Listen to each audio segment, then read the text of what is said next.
ಸಂಧಿ 14. ಸೂಚನೆ. ವೀತರಾಗದ್ವೇಷ ಭಯನನ ಜಾತ ಶತ್ರುವನ ಕಟ ಕಪಟದ್ಯೂತದಲ್ಲಿ ಕುರುರಾಯ ಗೆಲಿದನು ಧರ್ಮನಂದನನ. ರಾಗ ದ್ವೇಷ ಭಯಗಳನ್ನು ಗೆಲಿದವನು, ಶತ್ರುಗಳೇ ಇಲ್ಲುದವನೂ ಆದ ಯುಧಿಷ್ಠಿರನನ್ನು ದುರ್ಯೋಧನನು ಕಪಟದ್ಯೂತದಲ್ಲಿ ಜಯಿಸಿದನು.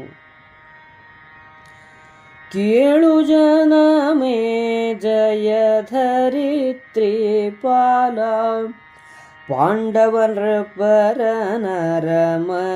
ಬೀಳುಗೊಂಡುದು ವಿಳಸದಿಂದ್ರ ಪ್ರಸ್ಥಪುರ ಸಹಿತ.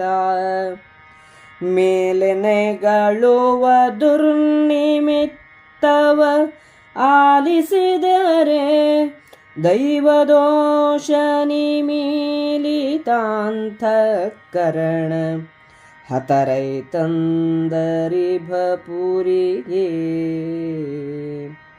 ಇಂದ್ರ ಹರಡಕೆದರಿತು ಬಲದ ಉದಯದಲುರಿಯಲೊದರಿತು ಹಸುವನೆಡದಲ್ಲಿ ಕರಿಯ ಹಕ್ಕಿಯ ತಾರುಹಂಗನ ವಾಮದುಡಿಕೆಗಳ. ನರಿಗಳೊದರಿದ ವಿದಿರಿನಲ್ಲಿ ಮೋಹರವ ಮೊಲ ನಡಹಾಯ್ದ ವಾನೆಗಳೆರಚಿ ಕೆಡೆದವು ಮುಗ್ಗಿದವು ರಥವಾಜಿಗಳು ನೃಪರ. ಶಕುನಗತಿ ಸಾಮಾನ್ಯವಿದು ಕಂಟಕದ ನೆಲೆ ಜನ್ಮದಲ್ಲಿ ಸಪ್ತಾಧಿಕದೊಳಿದ್ದರು ಸೌರಿ ಗುರು ಭೌಮಾಬ್ಜಬಾಂಧವರು. ವಿಕಳ ದೆಸೆ ನಿಮ್ಮಡಿಗೆ ವೈರಿ ಪ್ರಕರ ಕುನ್ನತ ದೆಸೆ ಮಹೀಪಾಲಕ ಶಿರೋಮಣಿಪುರಕ್ಕೆ ಮರಳೆಂದರು ಮಹೀಸುರರು. ಮರಳಲಹುದೈ ದೈವವಿಕ್ಕಿದ ಕೊರಳುಗಣ್ಣಿಯ ಕೋಣಿಕೆ ಯಾರಲಿ ಹರಿವುದೈ ಮನ್ನಿಸಿದನೆ ಮುಹೂರ್ತಕರ ನುಡಿಯ.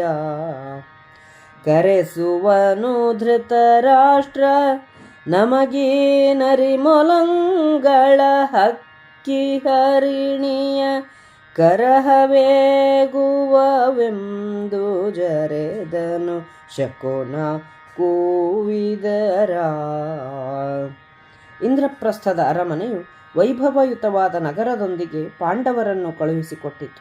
ಮುಂದೆ ಅನೇಕ ದುಶ್ಶಕುನಗಳನ್ನು ಕಂಡು ದೈವದೋಷವು ಅವರ ಮನಸ್ಸನ್ನು ಮುಚ್ಚಿಬಿಟ್ಟಿತು. ಮುಂದಾಗುವ ಅನಾಹುತವನ್ನು ಅವರೂ ಊಹಿಸದಂತೆ ಮಾಡಿತು. ಪಾಂಡವರು ಹಸ್ತಿನಾಪುರಕ್ಕೆ ಬಂದರು.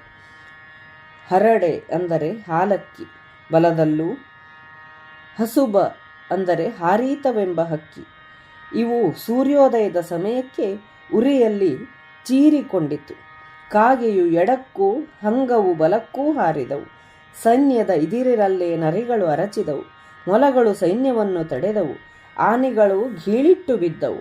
ರಥಕ್ಕೆ ಕಟ್ಟಿದ ಕುದುರೆಗಳು ಮುಗ್ಗರಿಸಿದವು. ಯುಧಿಷ್ಠಿರನ ಜೊತೆಗೆ ಹೋಗುತ್ತಿದ್ದ ಬ್ರಾಹ್ಮಣರು, ಈ ಶಕುನಗಳು ಒಳ್ಳೆಯವಲ್ಲ, ಇದರಿಂದ ಪ್ರಯಾಣ ಮಾಡುವವರಿಗೆ ಕಂಟಕವಾಗುತ್ತದೆ. ಜನ್ಮರಾಶಿಯಲ್ಲೂ ಅಷ್ಟಮದಲ್ಲೂ ಶನಿ, ಗುರು, ಕುಜ, ಸೂರ್ಯರಿದ್ದಾರೆ. ನಿಮಗಿದು ದುರ್ದೆಸೆ, ನಿಮ್ಮ ಶತ್ರುಗಳಿಗೆ ಉನ್ನತೆಯನ್ನು ಉಂಟು ಮಾಡುವ ದೆಸೆ. ಹೇ ರಾಜ ಶಿರೋಮಣಿ, ಊರಿಗೆ ಹಿಂದಿರುಗು ಎಂದು ಹೇಳಿದರು. ಧರ್ಮರಾಯನು ಹಿಂದಿರುಗಬಹುದಿತ್ತು. ಆದರೆ ದೈವವು ಕೊರಳಿಗಿಟ್ಟ ಕುಣಿಕೆ ಯಾರನ್ನೂ ಬಿಡುವುದಿಲ್ಲ, ತಾನೂ ಹರಿಯುವುದಿಲ್ಲ. ಧರ್ಮನಂದನನು ಜ್ಯೋತಿಷ್ಯರ ಮಾತನ್ನು ಮನ್ನಿಸಲಿಲ್ಲ. ಧೃತರಾಷ್ಟ್ರನೇ ನಮ್ಮನ್ನು ಕರೆಸುವಾಗ ನರಿ, ಮೊಲ, ಹಕ್ಕಿ, ಜಿಂಕೆಗಳು ಏನು ಮಾಡುತ್ತವೆ ಎಂದು ಶಕುನವನ್ನು ಬಲ್ಲವರ ಮಾತನ್ನು ಜರೆದನು.